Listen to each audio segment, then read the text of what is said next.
All resources for Introduction to Inquiry Learning are located at bit.ly/IIL0722. That stands for Introduction to Inquiry Learning, July 22. Thanks for watching. Hello and welcome to Grand Canyon University's Canyon Professional Development. I am your host, and we're going to look specifically into the introduction to inquiry learning. I'm excited to be with you. So inquiry-based learning sparks curiosity, exploration, and a drive to dive deeper into content to solve problems. If we do this in service of others, then we can improve our community. We are in a time of great transformation and change within our community. I'm Araza. I'm the Senior Project Director here at Grand Canyon University's STEM Outreach Department. I really service K-12 educators as well as K-12 students and university students to outreach to our community.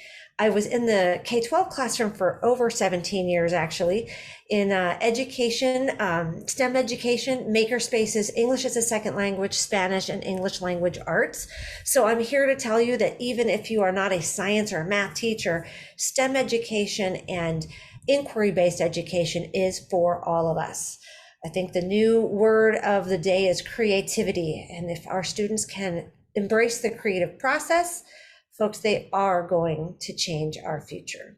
What we'll talk about today in today's course is the research. We'll look at the research behind inquiry-based learning, specific to human-centered inquiry instruction, and really focusing on that word empathy. You've heard a lot about social emotional learning and how students need to feel like they have some creative confidence. And in order to build that, we're going to talk about the research in human-centered design and inquiry instruction. Inquiry instruction also requires curiosity.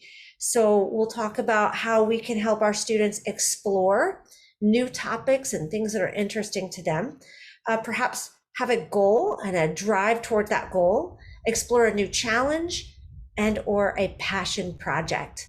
Additionally, we'll look at agency, and that's just another word for ownership. How do we create opportunities for students to own their own learning and make sure that their agency or their autonomy allows them to learn what they want to learn, but also affect change in our communities, whether that's our classroom or whether it's the knowledge that we need from our classroom to move into a creative process to change the community. We're going to look at agency. And then finally, we'll look at empowerment.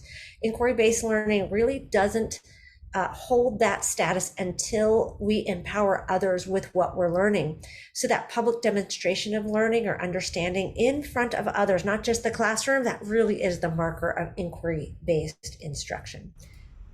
Please take this time now to look at both infographics that are in the photos that you see, and feel free to go out to the website listed below to have a deeper look at these infographics.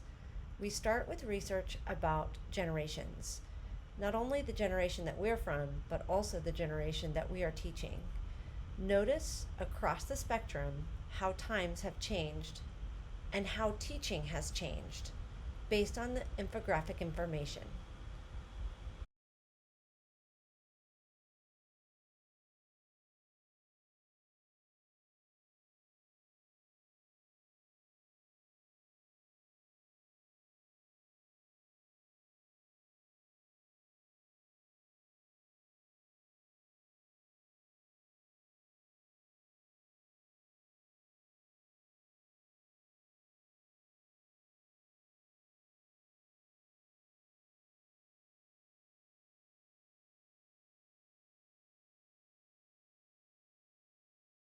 In order to get to new solutions, you have to get to know different people, different scenarios, and different places. And this really bodes to that question of empathy. Okay, so as we start to get into inquiry-based learning, I want you to really focus in on empathy, not only for your students, but for the community at large. So not just your students, but what about your students' parents? An older generation of a student of maybe Mexican-born descent, different feeling than the student that you might have in your classroom. So think about empathy as we move forward. And I'm going to ask you to do an inquiry mindset reflection. So this is just a great way to reflect on your own mindset. Do you already have an inquiry mindset? Or are you over here in the novice area and you maybe want to move towards master?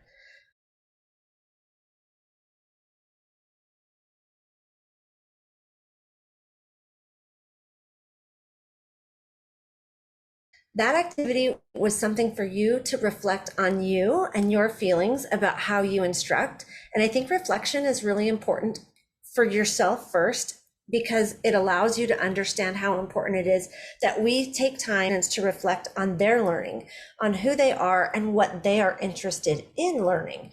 So let's take this one step further and talk about empathy. Empathy really allows us to change that perspective. And for example, you might have a student in your classroom who is a child of a Mexican-born mom or dad. So it's not enough to just look at your student and his or her perspective, but also to think about what is the perspective of that mom or dad. They have a completely different perspective. And when we champion others' perspectives, especially those of our parents, parents of students or aunts or uncles or community members, they feel that connection to you, wanting to embrace a perspective and empathy and have empathy for one another. My name is Emmy Kalawale. I'm the editor-in-residence at the D School at Stanford, currently on sabbatical from the Washington Post. Empathy is, well, there's a textbook definition. Empathy is putting yourself in somebody else's shoes. But it's more than that, I think. I think empathy is, it's a chance to fall in love. It's a chance to hate. It's a chance to be completely other than that which you usually are. And in so doing, to discover so many other things about life and about living. Well, empathy lies at the heart of human-centered design because people are at the heart of human-centered design. It's about understanding. And in order to have true human-centered design, you have to understand the people you are designing for. You have to understand their needs. And you have to be able to seize that moment that just happens when you're really jumping into somebody else's situation, somebody else's shoes. I can't come up with any new ideas if all I do is exist in my own life, in my own existence. In order to get to new solutions, I have to get to know new people. I have to get to know different people, different scenarios, different places. I have to travel. I have to immerse. I have to dive into something completely different. Yeah, if you're not surprised, I would hazard a guess you're doing it wrong.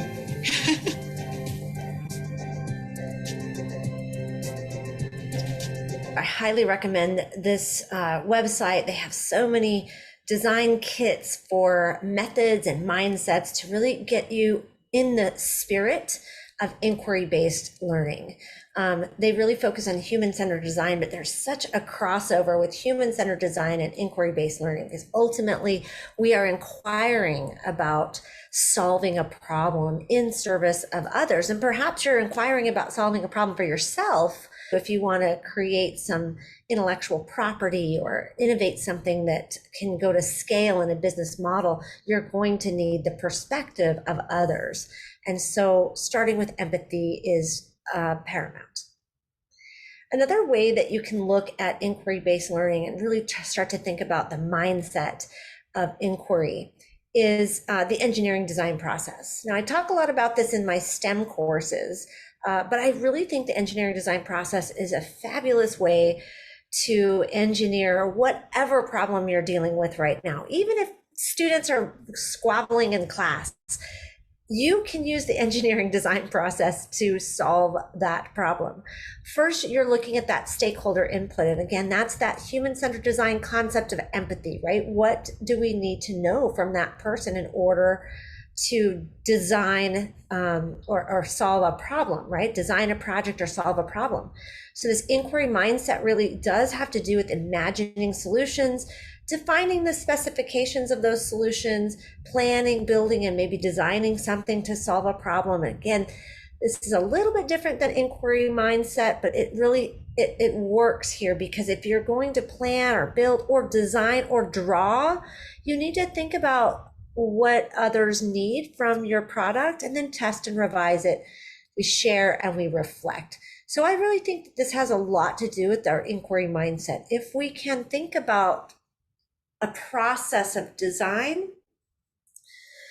for a project in school, then we can really start to get a little bit deeper. And it really forces you to dig deeper to solve problems. Another concept is that human-centered design. Again, I talk about this in my STEM courses, but empathy for those stakeholders, developing writing skills through thoughtful, research-driven questions. We're going to talk about inquiry-based learning as far as that research-driven question is concerned in just a second. But students are able to explore the solutions through the interviewing process. So they have to talk and create social connections in order to interview and find out what the stakeholder needs. And that allows them to grow their interpersonal and problem solving skills. So all of these things are related. And I want you to just grab onto what you believe resonates with you. The heart of inquiry-based learning is curiosity. So let's get the conversation started. And this is just sparking curiosity. So a couple of opportunities. One is you can use Flip, used to be known as Flipgrid, and now they've rebranded to call themselves Flip. Flipping social media, social video conversations. I think that's where they're going with that. And or Jamboard. So you can either video record or you can draw. What are 3 things you are curious about right now? That's it. Here's an example. Hi, I'm Corey, and I'm curious right now about light refraction. And part of the reason I'm curious about that is because I'm reorganizing my kitchen and I'm trying to find out the best way to bring the most amount of light into the kitchen without having to create another light source through a window. So I'm thinking about sunlight, and I'm thinking about mirrors and how to refract the light that I already have in the kitchen area. Another thing I'm curious about is how students' minds are going to change with the introduction, or shall I say, the seamless integration of technologies. How are teachers going to change in the classroom? How are they going to change their mindset and how we approach creativity in the classroom? I'm curious as to whether or not post-pandemic teaching is going to force us outside of the box. Those are just a few of the things I'm curious about today. So easy enough, just taking a moment to utilize video, and or if you're interested in utilizing the Jamboard, I'm creating this space so that you can draw 3 things that you are curious about right now. When we change into visually representing our learning, we reflect even a little bit more. So even as I watch my own video, I'm reflecting on what I said, how I said it. I might want to go and re-record that video to allow me to really pull that reflection piece in. And here, this is really just to get the conversation started and to think about that word, curiosity.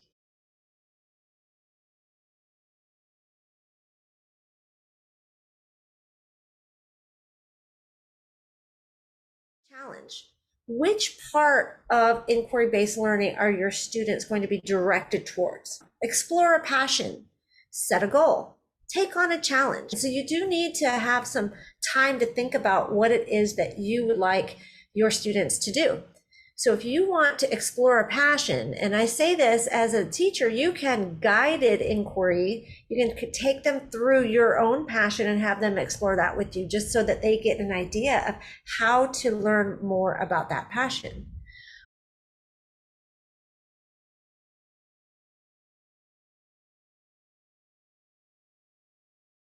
Or perhaps you want to set a goal for yourself or the classroom. What are we going to show the world that we know in our classroom, in our 4th grade classroom? What do we come together on to show that we know this about the world? Maybe it's something about Arizona history. Maybe it's a documentation of a field trip that you took up to Wapatki or somewhere in the Arizona desert. Maybe you are going to take on a challenge. Maybe it's a challenge that your classroom wants to take on. Maybe you want to compete with another classroom in the building. There are lots of different ways for inquiry learning to take set, but you just definitely need to think about, as an instructor, where do you want to take your students? What is the purpose behind the inquiry? Ultimately, we want to get students to think about their own purposes and get to that place where they're learning for learning's sake. But sometimes that's not possible right in the beginning. So you have to really focus them in on either one of these areas, right? Passion, challenge, goal. So think about that and where you might want to take your students that has to do with your curricular area. And then we need to really think about the essential question.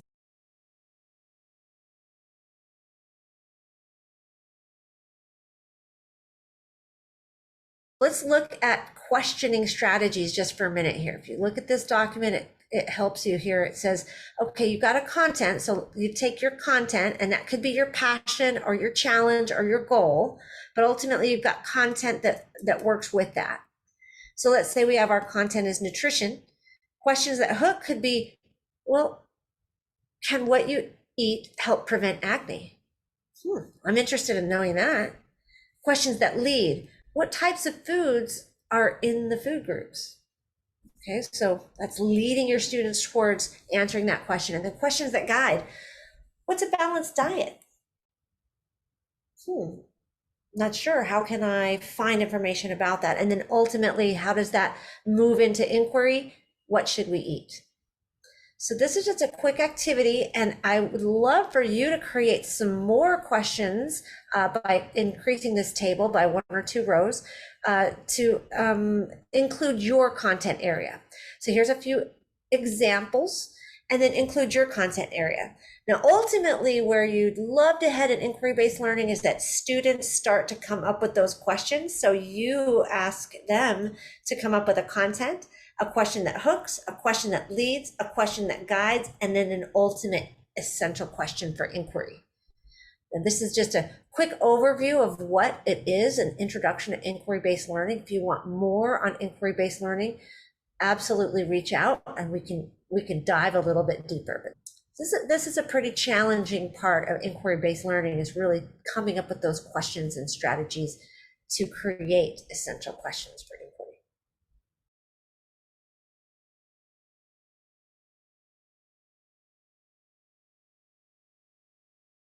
Agency requires self-motivation, and we know as teachers that many of our students don't have that self-motivation. So one of the ways we can encourage self-motivation is through self-promotion. Now, a lot of them are on social media. TikTok's pretty popular. I think Flip can be kind of the TikTok of the educational world if you want to utilize Flip instead of TikTok for video creation. And tell them, hey, if you do this for Flip, you'll be able to utilize that same video or at least get the practice to put it on TikTok if you want to be a TikTok star. But this is an example, Teresa McChristian, who is a teacher that is curating information. So she's self-publishing here. She's talking about learning styles and theories, and this is her curation or her Wakelet portfolio. Wakelet calls these collections. So Wakelet is essentially a curation tool, educational technology tool that allows you to create a collection. But what's so neat about that is that you create this collection for learning styles and theories, for example. And she's got TED Talks, and she's got different videos, PDFs that she's created herself, and allows students to really jump into this collection and see what has to do with that learning theory. So down here, you'll also see some related collections. There's 123 items here on educational resources. So what might that collection do for you and or your students? What I want to share with you about inquiry-based learning is that if students are able to self-publish, add a portfolio of their work, they're much more likely to want to display that in a public setting. Well, this is a public setting, folks. This is your digital public setting. So whatever it is that your students are working on, let's say even if they're writing a paper for your English class, this is a way to collect and add that paper so that your students can see what is their collection and how is it giving back to the world and the community. Now, you could easily put the essential question right here. And then surrounding that essential question, gather a collection to answer the question, because it's going to take more than just one answer, right? If we ask the question, what should we eat? Or what distinguishes music from noise? Or a question like, what is leadership? Well, those questions are ginormous questions that are going to require a collection to answer them. So think about that as a way in which to use Wakelet or any kind of different digital portfolio tool. This is just one tool of many. We can encourage that agency with self-promotion. So here's an example, Instagram. So many kids have an Instagram account. How about we start using it for education? We can use Instagram, move my picture down here. We can use Instagram stories, for example, to create flashcards for content that we're learning. We can also create an Instagram story that allows our community to see what it is that we're learning about, maybe plastic waste in the Arizona desert. Those stories reach individuals. They are noticed more so, especially with Gen Z, right? In a digital format than they even are in a classroom presentation. So take Instagram to the next level, or create a YouTube channel. We have a YouTube channel for Canyon Professional Development, and my students in college, they're the ones who build these playlists in STEM. So what was great about this particular story is that this is Sierra Malmberg here, who is now in an internship with SpaceX. And so much of the reason she received her internships as she's moving forward in college is because she's got a YouTube presence where she's giving back to her community, where she's talking about the power of STEM. So consider a YouTube channel for your students. Consider just assigning it and seeing what happens. And then finally, the Bulb app, if you've heard of this app, this is another way where you can create that digital portfolio. So there's one area in which I have, added some of my own personal accomplishments. And then if you click on, papers, you can add your papers. You can think about what, even your resume would be a great piece to add, but I can put here my publications. So even though it's not published in an academic journal yet, I can share this with individuals who might want to look at my writing before they decide to hire me. So again, think about different ways where we can promote student agency, ownership over their learning, self-promotion, self-publication. Finally, empowerment. I think this is the most important piece of inquiry-based learning. And some people call it a public display of understanding, public demonstration of understanding. And I like the word empowerment because once you share with others what you're learning and why it's important and why you're passionate about it, you become empowered, but you empower others. And that's where that self-promotion and that publication. So if it's on Instagram or Snapchat or Twitter, or if it's out on TikTok and you're promoting what you believe and how you're passionate about it, you can empower others to be passionate about the same thing. So if you want to change our state of climate and you want to empower others to do the same, maybe that's just reducing, reusing, recycling. If you go out and self-publish and self-promote these ideas behind your essential question, then you are empowering others.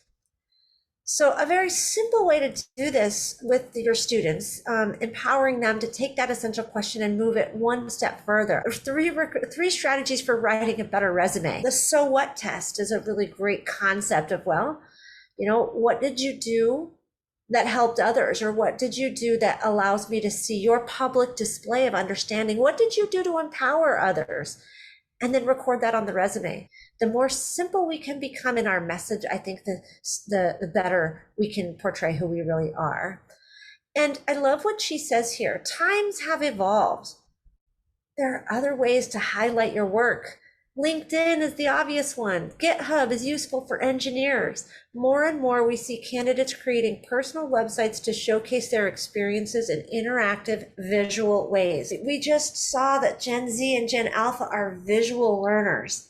Help them get the job of the future by making their work visible, making their inquiry interesting to others. When they have passion behind that inquiry-based learning, they will self-publish and they will share visually what is important to them. Of course, she had some other experience as an engineer, but this is what set her apart. Her inquiry is evident in her videos. Don't be afraid to allow your students to empower you. That public display or demonstration of understanding, schedule it, put it on the calendar.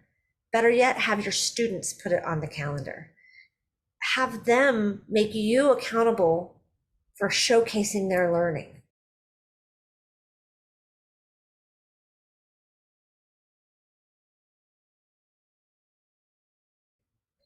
These are just a few images of students that I've had in the past that created inquiry style projects based on a question. This question over here, can we make a makerspace in our school? We started with the dream board. This is a photo of them really exercising one part of that creation of the makerspace. And here Joey created a homework help app for the entire school. What can your students inquire about? Focus in on that essential question and then publicly demonstrate it to your community. There are lots of tools, help, and kits that we offer at Canyon Professional Development to take you further into inquiry-based learning. This is easily done online as well as it is done in person. Remember, we talked today about research, the research in human-centered design and inquiry instruction, really starting with that concept of empathy. We talked about curiosity, sparking that curiosity. Remember to explore a goal, a new challenge, or a passion project. Those three things, you can funnel your students into one of those areas and really start to focus in on that essential question. After they get the essential question, we talked about agency, creating opportunities for students to own their own learning. And how we do that is buy-in and making sure that it's a relevant topic for them. But ultimately, putting that date on the calendar to have a public display of understanding, a public demonstration.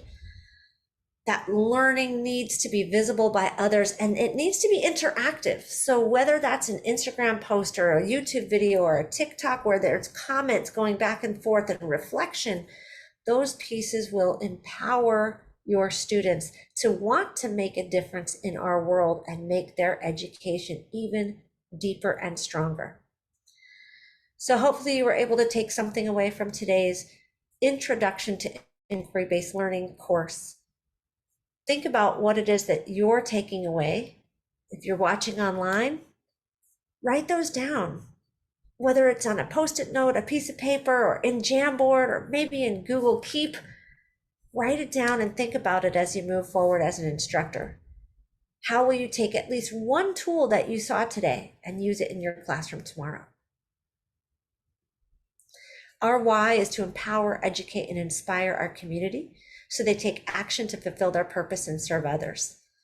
I think inquiry-based learning is a great way to focus in on the why. What's important to you and how are you going to make a difference in your community?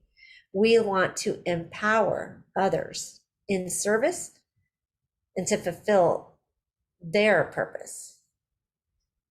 Our evaluation is at bit.ly/CanyonPD.